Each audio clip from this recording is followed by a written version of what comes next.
Buenas tardes. Ahí dice documentos tributarios electrónicos, eso de lo que vamos a platicar. Enseguida les muestro un índice en dos componentes, uno de antecedentes, hablar brevemente de un documento que está escrito auspiciado por el BID y el CIET, las características de la facturación electrónica según dicho documento y digamos que está incluido esto de la facturación electrónica como uno de los objetivos estratégicos del ministerio.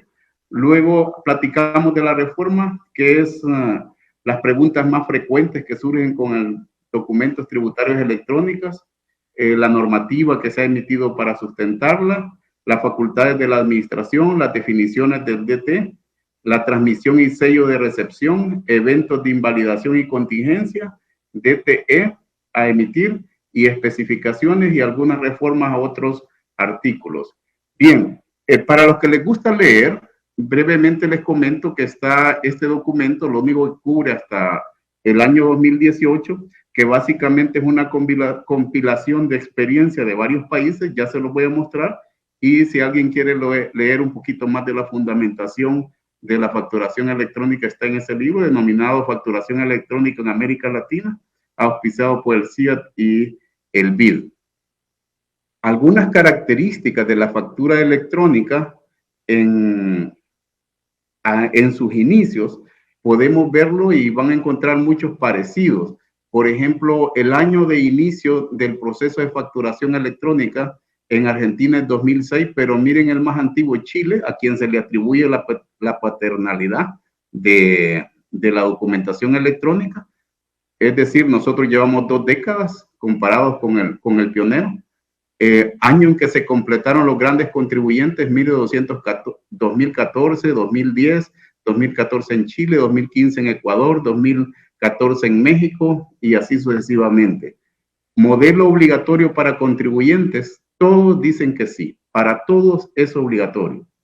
Formato estándar de documento, todos han implementado un formato estándar a excepción de Brasil. Si han puesto a disposición un portal gratuito, efectivamente lo han puesto todos y a ese entonces Uruguay lo tenía como proyecto para implementarlo en el 2019, perdón. Si la factura es obligatoria para los consumidores, pueden ver que solo 2 países dicen que son obligatorios para consumidores, los demás dicen que no, a esa fecha, ¿verdad? Si incluye a profesionales independientes, Argentina sí, Chile sí, México, Perú y Uruguay sí, de los países que contribuyeron a hacer el documento, Ecuador lo tiene como voluntario. Veamos otros aspectos que pueden ser relevantes. ¿Se controlan las facturas exentas o tasa cero? Pues ambos, dice, con excepción de Perú, que dice que no. De ahí todos, ¿verdad? Dicen sí. ¿Se controlan las exportaciones? Todos dicen que sí, a excepción de Perú. Certificado digital obligatorio para la firma de documentos, todos dicen que sí, con excepción Argentina que tiene otra opción. Certificado digital para comunicación con la administración tributaria, todos dicen que sí, a excepción Argentina que tiene otra opción. Certificado digital de personas, Argentina dice que no, Brasil dice que no y Uruguay dice que no, los demás sí. Vamos a adelantar en otros. Dice, encargado de la plataforma de validación de los documentos, mire, la administración tributaria, solo Brasil dice que no, y luego todos, la validación la hace la administración tributaria. Verán que en esto vamos a encontrar similitudes, pues nosotros hemos copiado de los demás países y esto tiene una ventaja, que ya podemos compilar las experiencias que han tenido los demás e implementarlas. Dice, el comprador tiene confirmación de aceptación. Dice que sí, hay una opción. Brasil dice que sí. Opción consulta, opción consulta, opción consulta. Solo México dice no. Veamos otra línea que puede ser importante. Intercambio de documentos entre empresas vía email. Todos dicen que sí. Si ustedes ven en nuestro caso, pues la mensajería, la más segura, sigue siendo el email, ¿verdad? Por ahora, ¿verdad? Sigue siendo, no obstante que no es la única opción, pero eso es lo que están recomendando los especialistas, que sean vía email. Veamos. Yo creo que esos elementos que nos permiten hacernos un panorama cómo se ha implementado en otros países para luego ir comparando cómo se ha hecho en nuestro país. Bien, lo otro aspecto dentro de las generalidades que les quería comentar previo a entrar ya al análisis de nuestra situación es que el Ministerio de Hacienda lo planteó, la emisión de el uso de la facturación electrónica como un objetivo estratégico en su plan estratégico institucional de 2019-2024. Y pueden apreciar acá que está en la primera línea, en esa primera línea del cuadro que les estoy mostrando, dice proponer reformas tributarias que faciliten trámites y servicios y fortalezcan la facultad de la administración tributaria. Entonces, como una línea a ejecutar, decía facturación electrónica. O sea, esto está bien planeado, en mi opinión, no obstante que vamos en muchos casos, pues, error, prueba, error en algunas cosas, ¿verdad? Pero está como objetivo y hay financiamiento para ello, y lo mejor, pues, que todos vayamos tratando de comprender cómo esta figura. Ya a muchas empresas, principalmente las grandes contribuyentes, ya la DGI les ha notificado que inician su obligación de emitir facturas el 1 de julio. Eso es lo que les ha notificado. Vía correo electrónico les ha hecho saber su obligación. Bien, entrando ya al contenido de la reforma. Hay preguntas que surgen, yo las planteo y con la esperanza de que en lo que vaya avanzando la explicación vayamos resolviendo estas preguntas. Dice, ¿qué constituye un documento tributario electrónico? ¿Qué documentos se emitirán de manera electrónica? ¿Cuál es el contenido de los documentos electrónicos? ¿Existe riesgo de interrumpir operaciones de ventas en caso no pueda emitir documentos electrónicos? Esto da temor a muchos. Ya después, cuando explican cómo va a funcionar, pues los riesgos o los temores van bajando.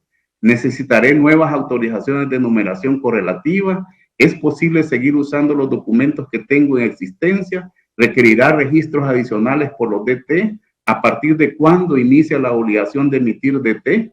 ¿Constituyen pruebas para efectos tributarios? ¿Existen nuevas sanciones relacionadas con el DT? ¿Cuánto tiempo se debe guardar los DT? Bien, esas son las preguntas que vemos como más frecuentes cuando hablamos de los documentos electrónicos. Y como les comentaba, en la medida que vayamos explicando, pues considero que se van a ir disipando las dudas. La normativa que emitieron es el decreto 487 de septiembre del 2022, donde hace viable jurídicamente la implementación de la facturación electrónica. Luego la administración tributaria, por supuesto, inició con un plan piloto de empresas, y hay muchas empresas que están emitiendo, bancos, por ejemplo, aseguradoras y otras que ya están emitiendo documentos electrónicos. Yo, de hecho, para describirlo, traigo uno ahí en la presentación para que lo veamos y algo más.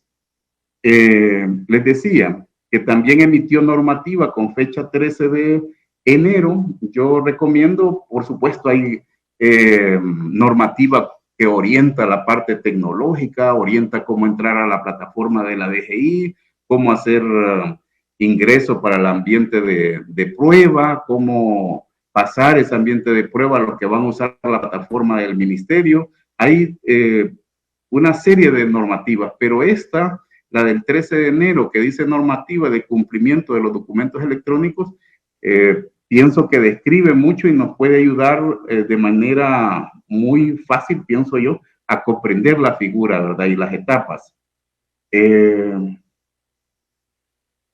¿Qué facultades tiene la administración tributaria? Eso está en el 119A del Código Tributario.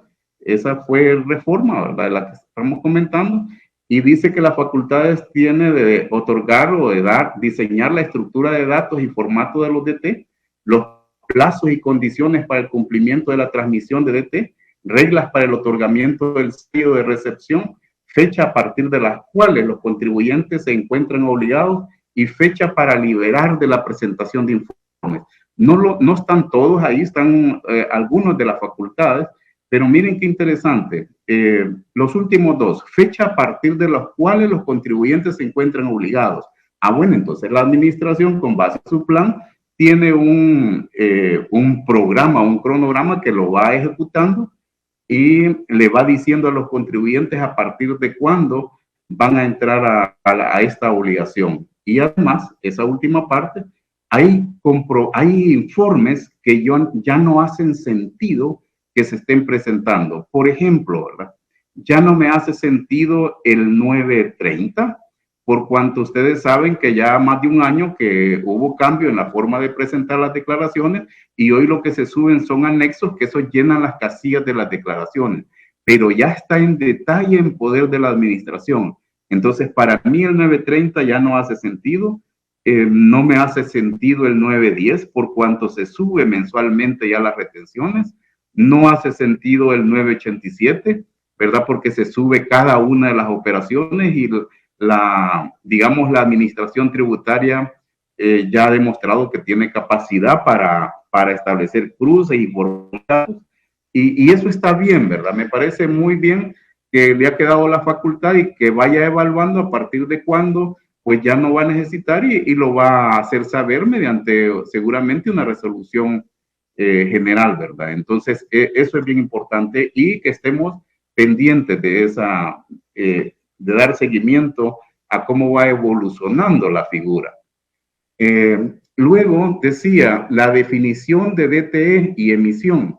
Pues el documento electrónico tributario, según el artículo 119, dice que es el documento generado, firmado, transmitido electrónicamente y que cuente con el sello de recepción. Vean, hay 4 elementos ahí: generado, firmado, transmitido a la plataforma de la administración tributaria y que ha obtenido su sello de recepción. Por supuesto, salvo excepciones, ¿verdad? Por ejemplo, cuando haya evento de contingencia, no va a tener los 2 últimos pasos, que es la transmisión y la obtención del sello de recepción. Ya lo vamos a comentar. Luego, jurídicamente, se entenderá que ha sido emitido cuando tenga sello de recepción por la administración tributaria, salvo excepciones. Y esto es bien importante porque el artículo 206 del Código Tributario, como ustedes lo pueden ver ahí en el segundo párrafo de esa lámina, establece que para que tenga validez el documento desde el punto de vista tributario, tiene que haber sido sellado por la administración y solo así surtirá efecto, dice, según el artículo 206. ¿Verdad? Entonces, dice, transmisión y sello de DTE. Los DTE deberán ser transmitidos a la plataforma de la administración tributaria cumpliendo con las reglas, forma, plazo y condiciones establecidas por la misma para el otorgamiento de esa recepción. Bueno, entonces, la regla general es que deben de cumplir con esos 4 elementos, pero en ambiente de contingencia, que ya vamos a explicarlo más detenidamente, pues solo va a tener los 2 elementos, que ha sido generado, ha sido firmado y así ha sido transmitido o entregado al cliente, porque no ha sido posible transmitirlo a la administración tributaria y por lo tanto no ha obtenido el sello de recepción, que según el 206, eso cierra el ciclo para formar prueba. Salvo excepciones, ahí hay alguna discusión, pero digamos que está resuelto, ya lo vamos a comentar combinando algunos artículos. Ahora, en cuanto a la transmisión del documento a la administración tributaria, esto es el punto 9 de la norma administrativa emitida por la administración tributaria el 13 de enero del 2023, donde establece, digamos, los requisitos o el cumplimiento de los documentos tributarios electrónicos. Y menciona que hay 2 formas de transmitir, ¿verdad? Que dice la modalidad de emisión normal, y por eso van a ver en los documentos que aparece en el margen superior derecho, cuando dice modo de transmisión, dice normal. Bueno, esto normal significa que se que se transfirió o que se transmitió, perdón, a la plataforma de la administración y obtuvo el sello antes de ser entregada al cliente, ¿verdad? Porque en la lógica informática viaja en fracciones de segundo al servidor de la administración tributaria, regresa al cliente y el cliente con su sistema de mensajería lo va a mandar, vaya, vía correo electrónico, digamos, a su cliente, ¿verdad? Entonces, ¿qué significa previo? Que antes de ser entregado al cliente, fue transmitido y obtuvo el sello.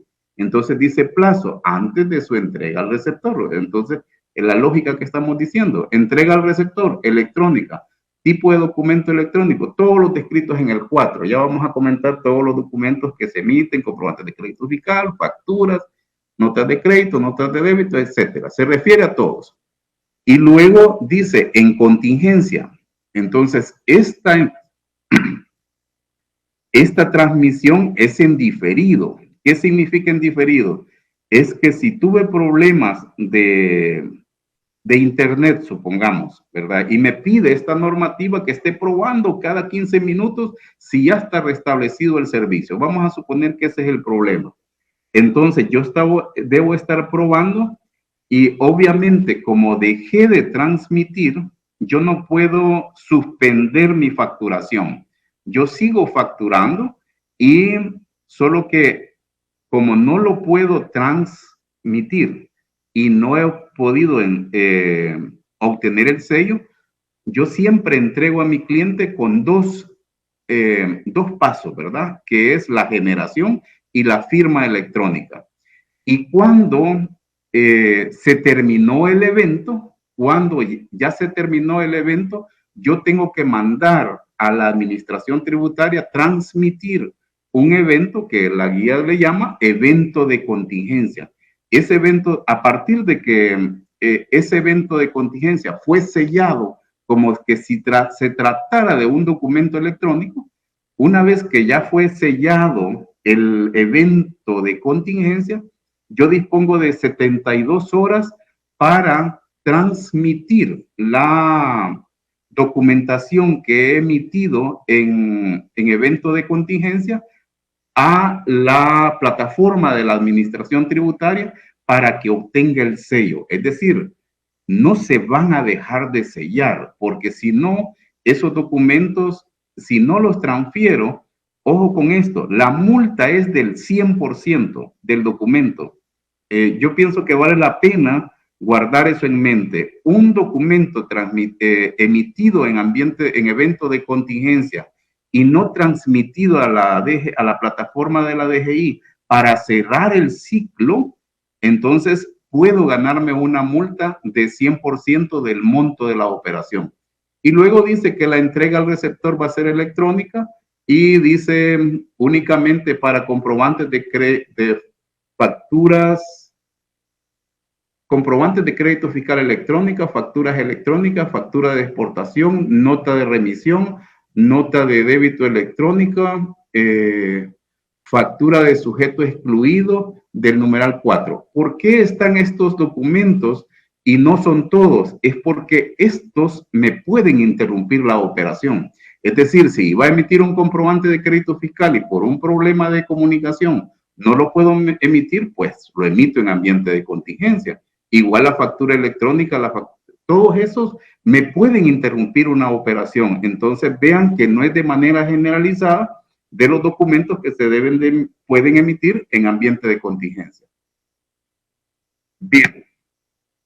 En evento no se pueden transmitir en forma diferida, ese es el tema.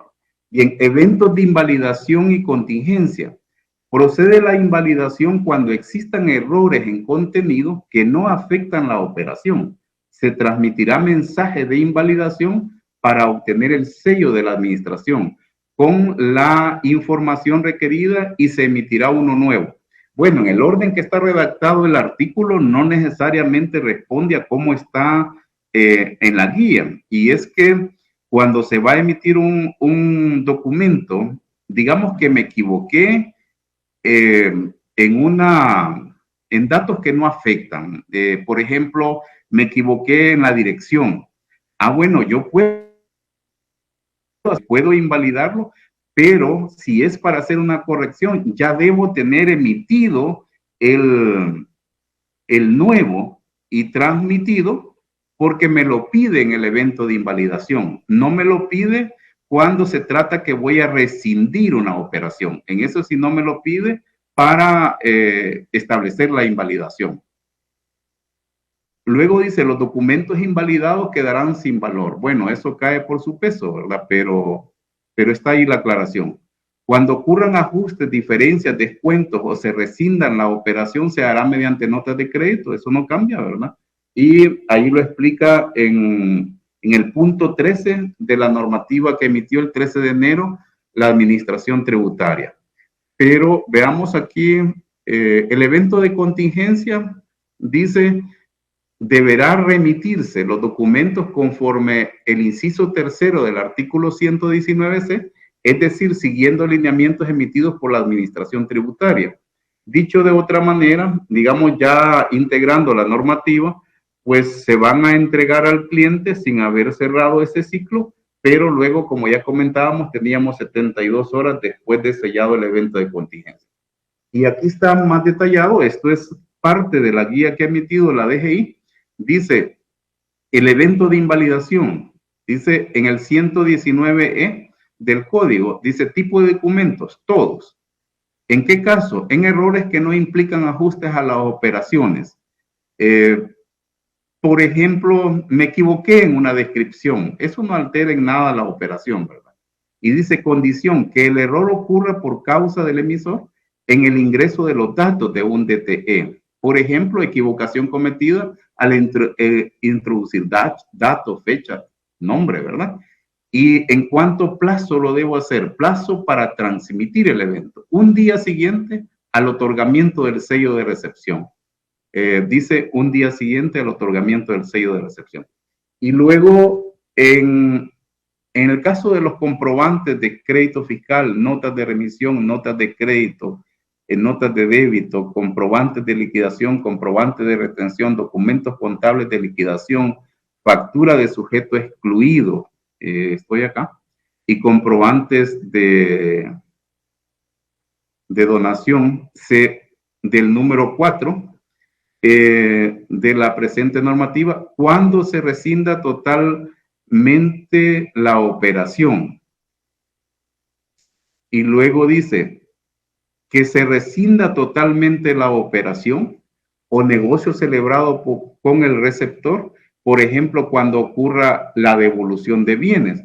Y dice que tendremos un día siguiente al otorgamiento del sello de recepción, es decir, de la operación. Cualquiera de estos documentos, yo lo transmití, obtuve el sello y tengo un día siguiente para poder invalidarlo.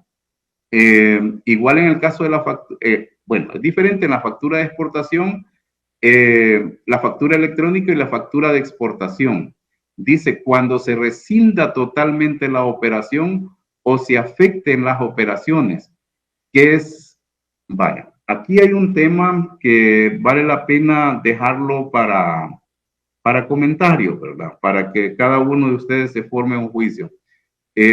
Dice aquí, cuando se rescinda totalmente la operación o se afecten las operaciones, o sea que no necesariamente se rescinda, sino que se afecta la cuantificación de la operación.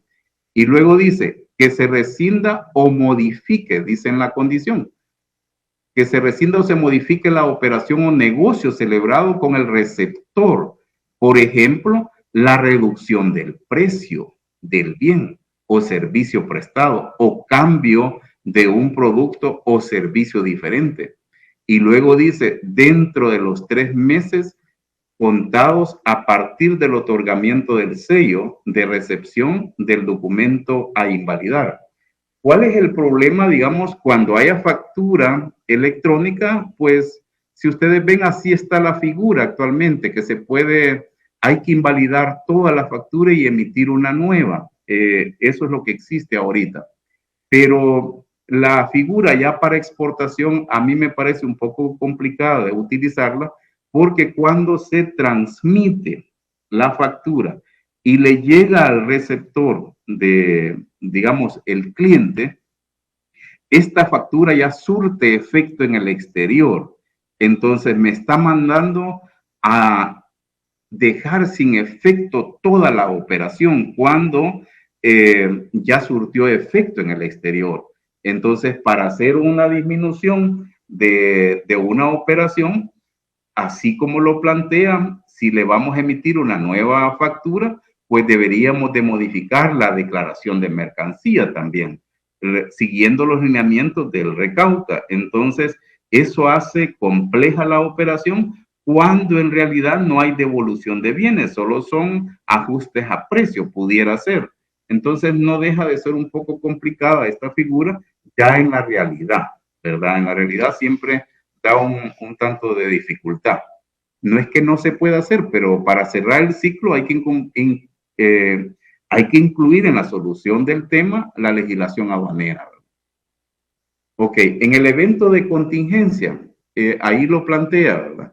¿Qué tipo de documentos relacionados con el evento? Menciona el comprobante de crédito fiscal, la factura de exportación, menciona las notas de remisión, menciona la, la nota de crédito electrónica, la nota de débito electrónica y la factura de sujeto excluido.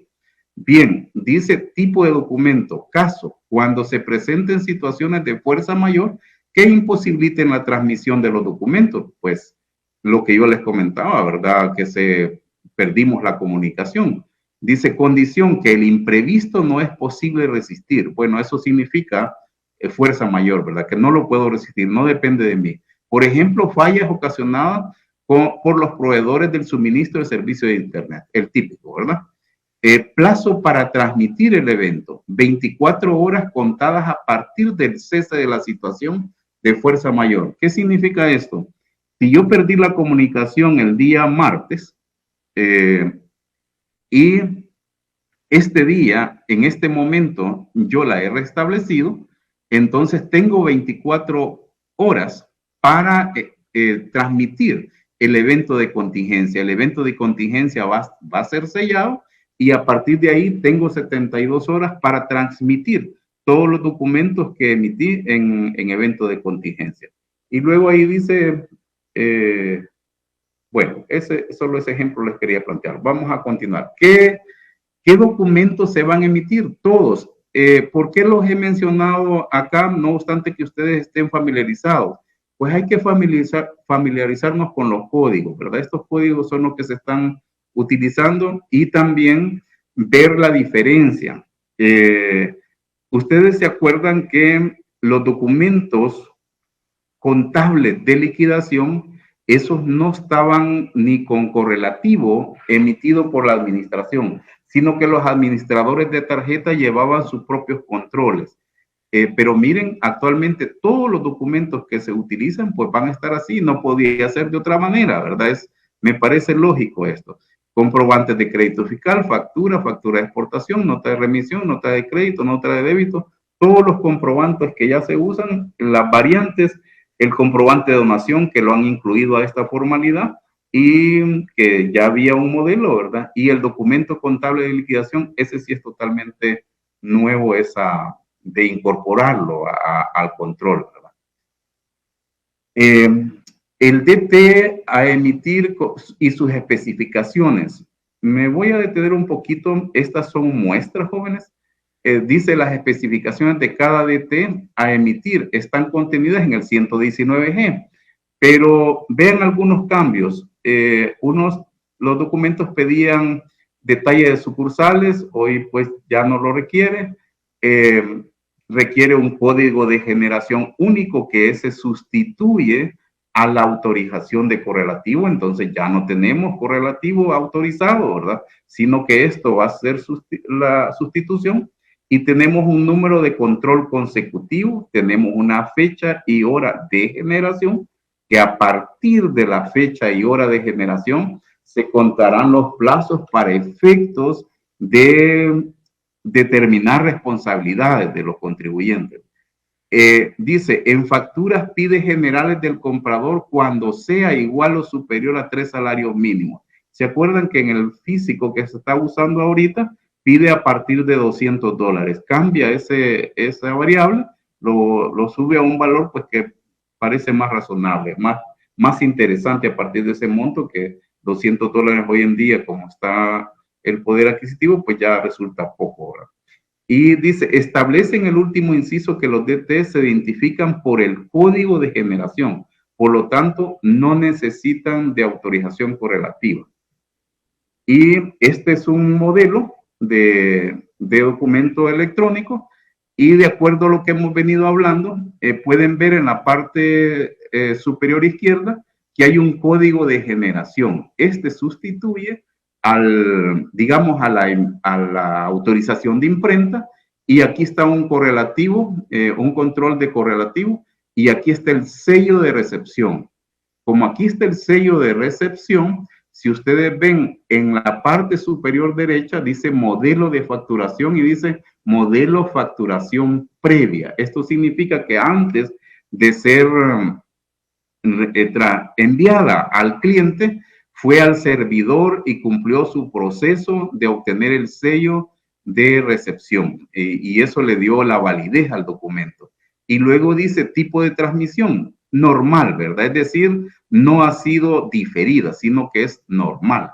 Y luego dice fecha de generación, ahí está la fecha, y luego vienen las generales y eh, digamos, los montos, ¿verdad? Que eso, pues, en este momento creo yo que no es muy relevante. Y dice, respecto de la gratuidad, hay una opción gratuita por parte de Hacienda, que es para los que tengan $10,000 de venta mensual o 100,000 documentos, perdón, 100 documentos. Vamos a intentar si podemos entrar a la plataforma y hacer uno en un ambiente de prueba. Vamos a hacer uno en ambiente de prueba. Permítanos, vamos a ver si lo logramos.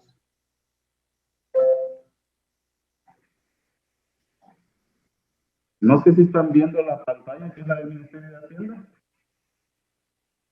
Sí, sí. Sí, adelante, la estamos visualizando.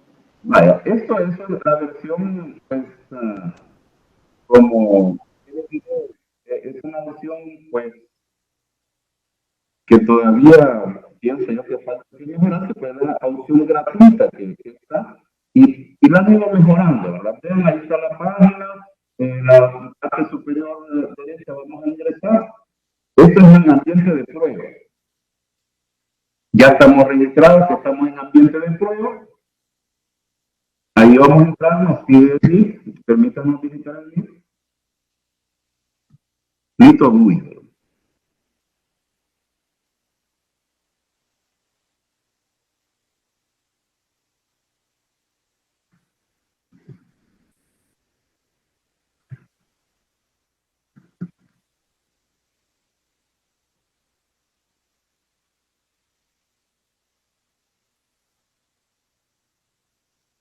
Ahí estamos con el link, vamos a editar la contraseña. Esa es la contraseña en general, como cuando se ingresa a los servicios, pues, que están disponibles en la web.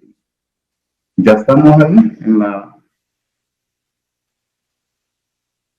Ahí pueden ver el nombre de la empresa y vamos a elegir el documento que se va a emitir.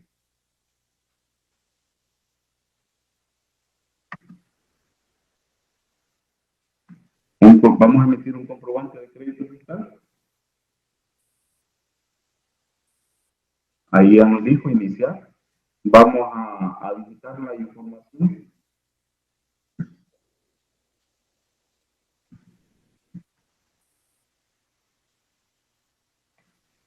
Vamos a digitar el link.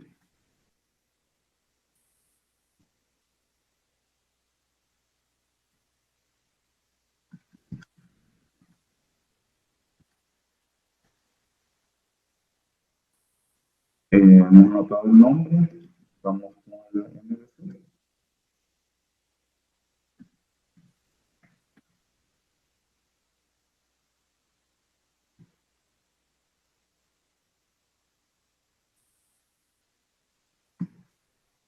Nos pide actividad, nos pide el departamento, la dirección complemento, el correo electrónico. Ahí vamos a intentar con uno, ¿no? Nos pide un teléfono.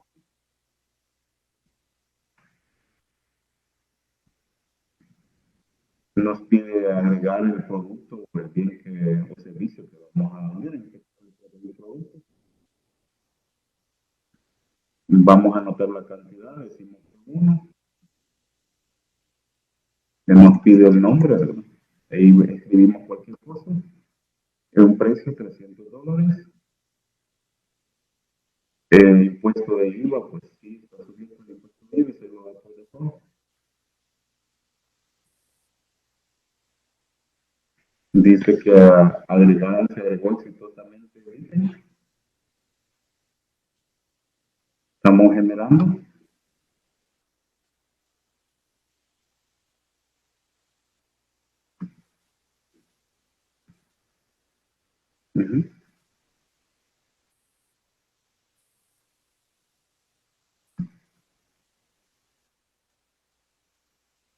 Dice la forma en que lo vamos a pagar, ¿verdad? Eso pues, lo ideal es que se use, que es en cheque, ¿verdad? Forma de pago, el que ya hemos dicho billete, ¿verdad? Pero no importa, ¿qué forma es?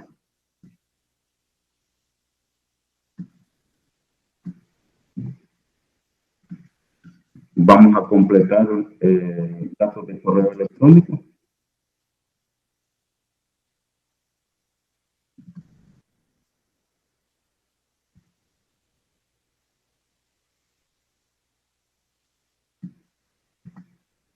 Vamos a generar.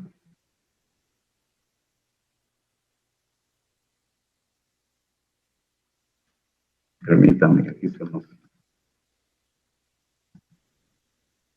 nos fue un dato. Firmando documentos. Uy, fue rechazado. Permítanme que algo nos copiamos mal.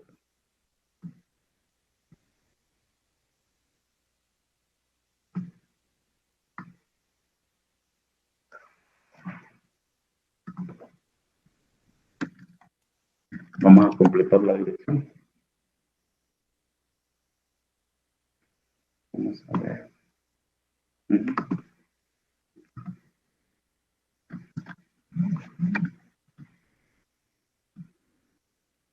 Permítame que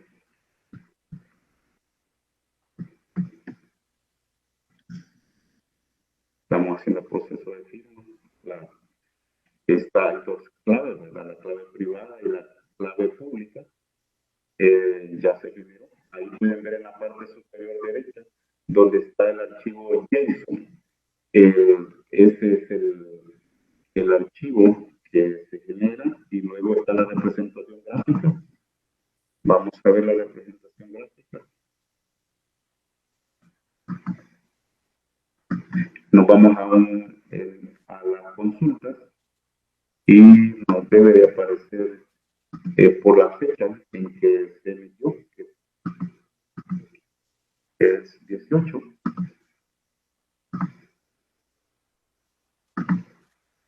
Era un comprobante de crédito fiscal y nos debe aparecer la representación gráfica, ahí está el monto de la operación y lo estamos generando, la representación gráfica. Vamos.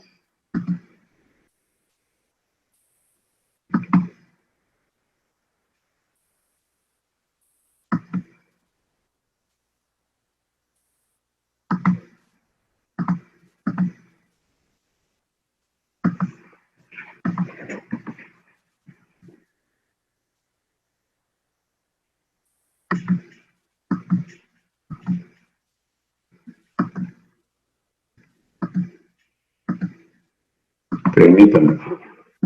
Se nos ha escondido la representación gráfica.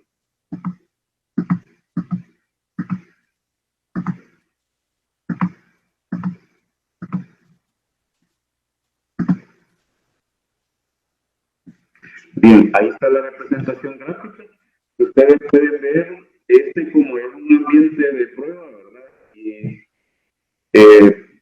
es así, así lo reconozco, porque hay que cerrar todo el ciclo de las pruebas que dice el manual para que ya lo autorice. Hay que probar. Entonces aquí puede ver en la parte superior izquierda está el código de generación, el número de control correlativo y sello de recepción. Simula como que si terminó todo su ciclo de ser generado, firmado electrónicamente y transmitido. Ahí dice el modelo de facturación previo y la transmisión normal. Y ahí están los generales del emisor, las generales del receptor y está la operación que está abajo. Solo para ensayar, vamos a hacer la invalidación de este documento. Vamos a hacer la invalidación. Pero lo vamos a invalidar solo partiendo del supuesto que lo vamos a rescindir la operación, porque si vamos a corregirla nos pide que ya hayamos enviado uno y se nos termine el tiempo. Entonces lo vamos a invalidar partiendo del supuesto que vamos a rescindir la operación. Ahí tomamos, vamos a tomar, si ustedes ven la opción que nos marcaron, cuando vamos a invalidar, me da tres opciones: la información, rescindir otro. Cerrábamos con el ambiente de prueba, habíamos dejado sin invalidada una y decíamos que estábamos en la opción de que íbamos a rescindir la operación. Cuando rescindimos la operación, no nos pide que tengamos el otro documento porque no vamos a hacer un segundo, pero cuando ya hayamos hecho otro documento, nos pide la referencia del documento para ser sustituida la operación y queda anulado el previamente emitido. Digamos, con eso cerramos jóvenes, esa breve explicación. Yo les invito a que entren a la plataforma, están todas las guías de orientación, que se ensaye, que se cree un ambiente de prueba, que se aprenda, pero los animo a que le entremos a esto, ¿verdad? Poco a poco, algunos tenemos más dificultad con la tecnología y no como los dos colegas que acaban de exponer, ¿verdad? Que andan bien elevados en inteligencia artificial y todo eso. Ahí escuché con mucho agrado las explicaciones que estaban dando. Me refiero a los colegas que participaron, ¿verdad? Veamos, lo último, jóvenes. Reformó el artículo 239, agregando el artículo, algunos incisos al artículo 141, y fue precisamente para incorporar lo relacionado a los registros con el DT, y hace énfasis que cuando haya hecho en ambiente o en evento de contingencia, no va a necesitar que se consigne pues el sello ni el sello principalmente, ¿verdad? Hace esa aclaración que cuando se trabaja en ambiente de contingencia no se va a disponer del sello.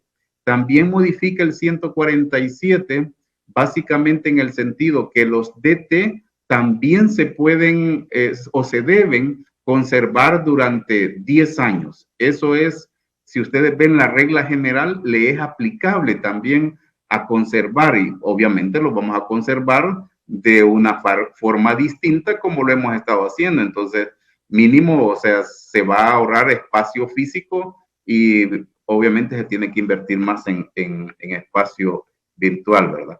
El 173 se modificó en el sentido que la administración tributaria tiene facultades para auditar el proceso de generación y recepción de los DT.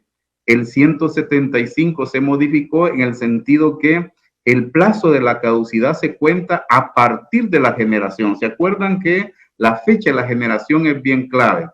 Y el 179, el 181, que regula el tema del fedatario, dice que él va a exigir la representación gráfica. Es decir, él va a sancionar si no recibe la representación gráfica. Esa es una excepción a la regla porque el ciclo de documentar la operación se combina JSON y representación gráfica. La representación gráfica por sí misma o por sí sola no tiene fortaleza jurídica, jóvenes. Esto es bien importante.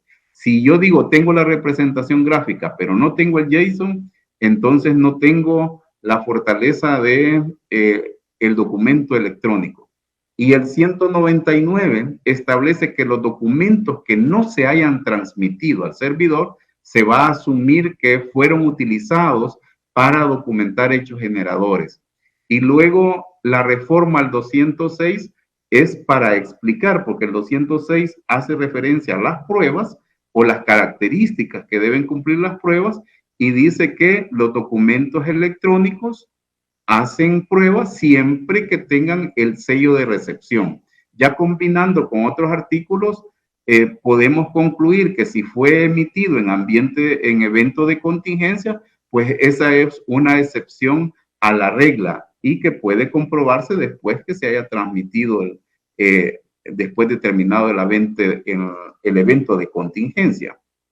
Se modificó el 239 estableciendo sanciones. Me quedo con dos como ejemplo, pero el 239A ha incorporado las sanciones relacionadas con el documento electrónico. Dice, omitir la emisión o que los datos no coincidan el 30% del monto de la operación. Es decir, si documenté $1,000, tengo $300 de multa. Si omití la transmisión a la plataforma de la DGI, tengo 100% de multa de la operación. Es decir, alguien dijo, como estoy en ambiente de contingencia, ya no los mando. Eso, la multa es, ya no los transmito, la multa es 100% del monto de la operación. Y luego, el artículo 212 del decreto dice que la administración tributaria establecerá a partir de cuándo. Como ya les mencioné, una vez que me ha notificado cuándo nace la obligación, yo tengo 15 días hábiles para presentar los documentos que tengo para que se anulen. Miren qué delicado es esto, jóvenes. Los contribuyentes que tengan en existencia documentos podrán seguirlos utilizando hasta que la administración tributaria no le diga ya no podrá usarlos porque usted está ahorita como emisor electrónico. Solo los que van a trabajar en la plataforma de la DGI, ellos pueden conservar los documentos anteriores, es decir, el que tenga $10,000 de facturación mensual o 100 documentos. Ahora bien, esto es lo que hemos visto en la realidad. Con esto cierro, me parece que todavía tengo tiempo para comentar esto. Sí, adelante, todavía tenemos un par de minutos y también algunas preguntas. Ok, perfecto. Lo que hemos visto en la realidad, y me permito compartirlo, es que si una empresa va a entrar a este proceso, yo recomiendo estas tres etapas. Hacer un diagnóstico de la infraestructura tecnológica a efecto de identificar necesidades de hardware. Se han llevado sorpresa a empresas que ya el hardware no aguanta, necesidades de software, por supuesto, el sistema de facturación y necesidades de mejoras en la comunicación.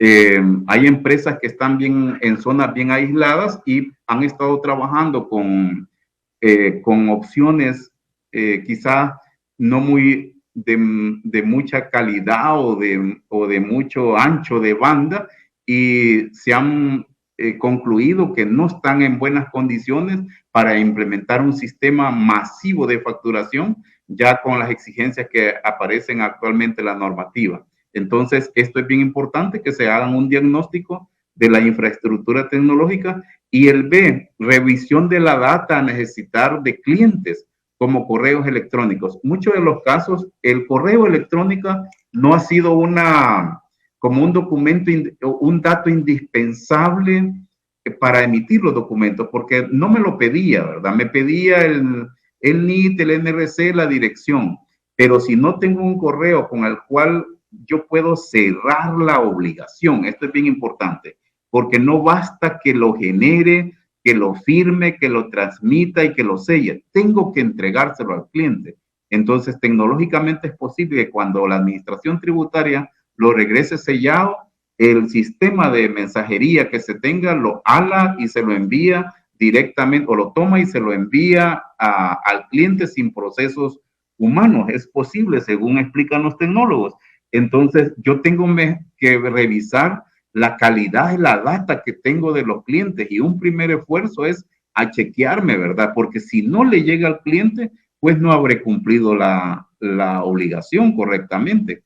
Y el C es revisar los procesos de facturación actual y relación con clientes a efecto de identificar oportunidades de mejoras o adaptación.